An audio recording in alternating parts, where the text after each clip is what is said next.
नमस्कार, न्यूज 18 राजस्थान में आप सभी का स्वागत है। आपके साथ मैं हूं नीता सिंह। आप देख रहे हैं न्यूज 18 प्राइम और चलिए अब देखते हैं फटाफट अंदाज में सुपर 60 खबरें विस्तार से देखते हैं। कांग्रेस अध्यक्ष राहुल गांधी ने आज केरल के वायनाड सीट से नामांकन दाखिल किया।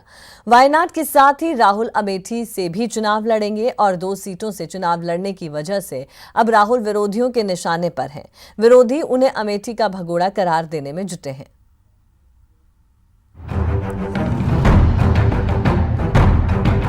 कांग्रेस अध्यक्ष राहुल गांधी ने गुरुवार को जब केरल के वायनाड सीट से नामांकन दाखिल किया तो इस नामांकन के साथ ही एक बार फिर देश में राजनीति गर्मा गई और सियासी विरोधी राहुल के 2 जगहों से चुनाव लड़ने को चुनावी मुद्दा बनाने लगे। हालांकि इन सब के बीच राहुल गांधी ने वायनाड से चुनाव लड़ने की वजह बताने में देरी नहीं की।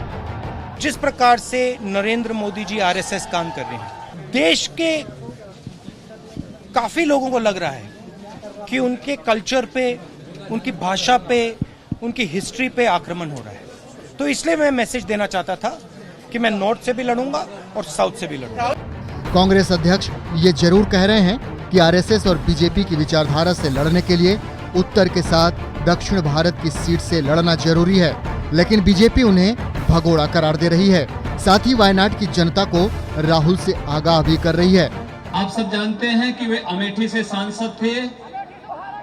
उन्हें मालूम है कि अयोध्या में हार निश्चित है, इसलिए भाग करके केरला गए।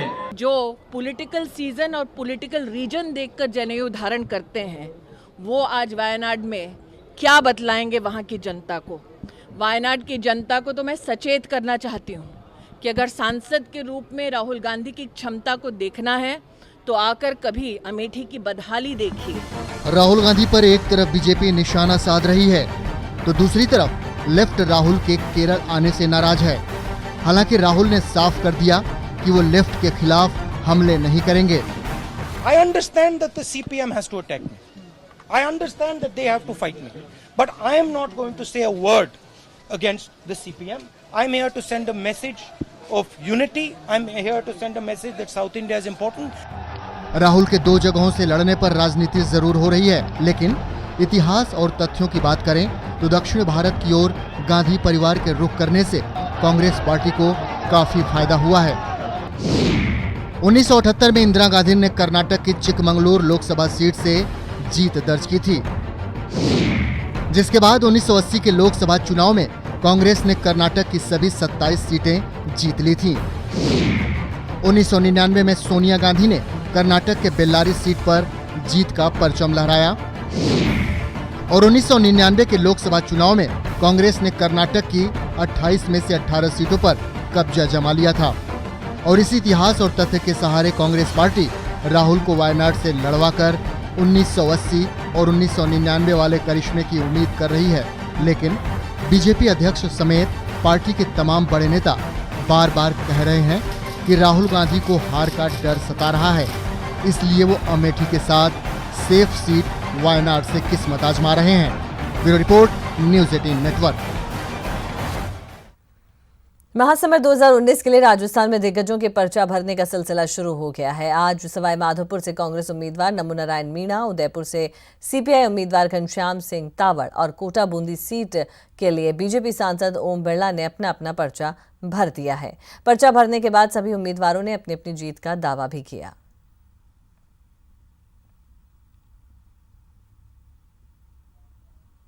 विश्वास है कि टोंक और सवाई माधोपुर की जनता मुझे भारी मत से जिताएगी। ये सबसे बड़ा मुद्दा तो ये है कि बीजेपी का जो कैंडिडेट है वो न तो हमारी यहाँ की बोली जानता है, न भाषा जानता है, न हमारी समस्या जानता है।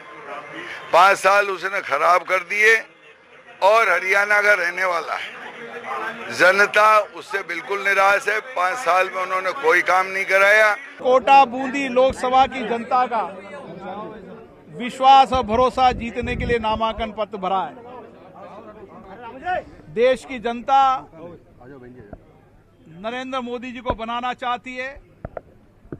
एक देश में मजबूत सरकार, मजबूत प्रधानमंत्री के रूप में देश की जनता मोदी जी को प्रधानमंत्री बनाने के लिए संकल्पित है।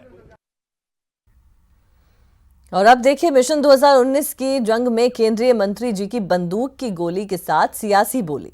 तस्वीरों में बंदूक की गोली से निशाना सध रहा है, वहीं सियासी बोली के लक्ष्य पर है कांग्रेस का घोषणा पत्र और धारा 370 की हिमायत।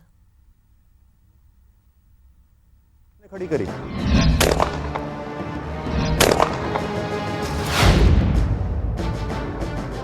अचूक निशाना लगाने वाले केंद्रीय मंत्री राज्यवर्धन राठौड़ का निशाना लक्ष्य तो भेद ही रहा है, साथ ही सियासी बोली के जरिए वो कांग्रेस पर भी निशाना साध रहे हैं। देश में ऐसी ताकतें हैं जो इस देश को तोड़ने की कोशिश कर रही हैं, बड़े शातिरता से ये तोड़ने की कोशिश कर रहे हैं। किस तरह के शब्द इस्तेमाल करते हैं। इन्होंने घोषणा पत्र निकाला और घोषणा पत्र धोखा पत्र है इस देश के साथ। जैसे जैसे इस पूर्व ओलंपियन की बंदूक से गोली निकल रही थी, वैसे वैसे उनका निशाना कांग्रेस पर और तेज होता जा रहा था। सेना से कौन बार बार सवाल करता है? कौन करता है सवाल? बार बार सबूत मांगते हैं, आतंकियों को मजबूती देते हैं। ये कश्मीर में समस्या किसने खड़ी करी? बोल।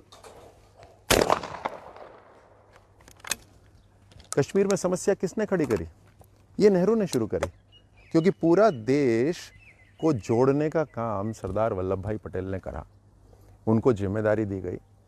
सिर्फ कश्मीर का मसला नेहरू ने अपने पास रखा। राठौड़ की गोली और सियासी बोली यही नहीं रुकी। कांग्रेस पर वार करते हुए राठौड़ ने जम्मू कश्मीर से धारा 370 हटाने का दावा भी कर दिया। आज उस समय की लगाई हुई जो आर्टिकल 370, धारा 370, वही समस्या बनी हुई है।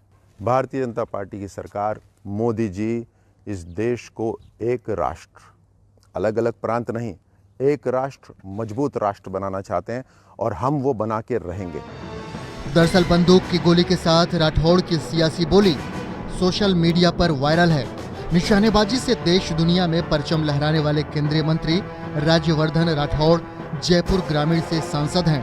अब देखना है कि 2019 के बॉक्स ऑफिस पर मंत्री जी के कैमरा एक्शन और ठाए ठाए को जनता कितने नंबर देती है।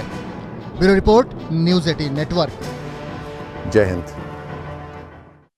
और वहीं आपको बता दें कि आपका पसंदीदा चैनल न्यूज़ 18 राजस्थान सिर्फ 10 पैसे में पूरे महीने आप देख सकते हैं। तो आज ही अपने डीटीएच या केबल ऑपरेटर से संपर्क करें या फिर ऑनलाइन सब्सक्राइब करें। अब बुलेटिन में फिलहाल के लिए इतना ही। दीजिए इजाजत। आप देखते रहिए न्यूज़ 18 राजस्थान।